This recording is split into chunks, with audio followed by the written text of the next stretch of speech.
Welcome back to Primetime News. And a special welcome to those of you watching on onespotmedia.com. Up first this evening, dengue alert. Health officials are reporting a 500% jump in dengue cases, and children are mostly affected. A deadly strain of the virus has also resurfaced. As Jamaica Maitland reports, the strain was last detected in Jamaica in 2010.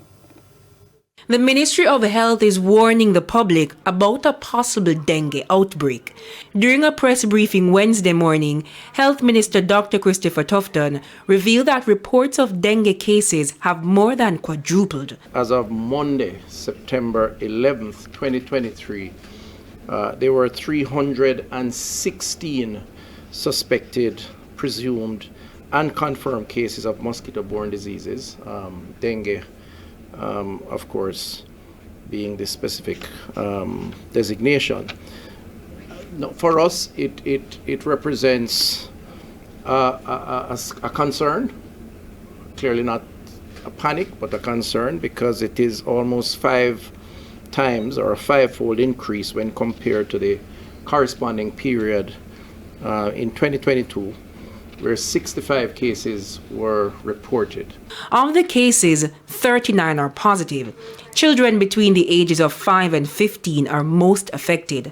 Of concern, too, is that an acute strain of the dengue virus was detected. There is the possibility that we can have outbreaks at this time. Chief Medical Officer Dr. Jacqueline Bisesa McKenzie didn't say when the results of the suspected cases would be available, nor was she able to give an exact turnaround time. As it relates to testing, the ministry says it currently doesn't have the capacity to test for antibodies, and it won't be able to do so until about January 2024. However, it says that public health facilities can request PCR tests.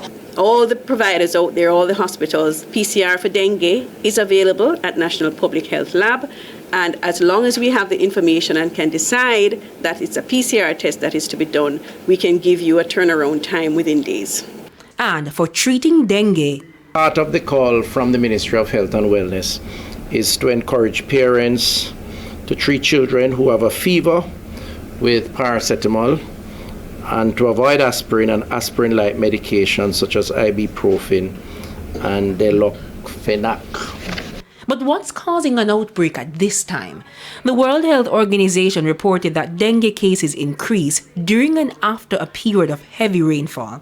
The Aedes love people, and so they would breed around your homes, in your flower vases, all your tires, everything that you have outside. And so the information really is to search and destroy, particularly around your homes, to get rid of the breeding sites. And we are targeting the schools. $200 million have been allocated to the National Health Fund for mitigation work. Additionally, 500 vector control workers have been engaged to sensitize citizens in vulnerable communities. Jamaica Maitland, TVJ News. The government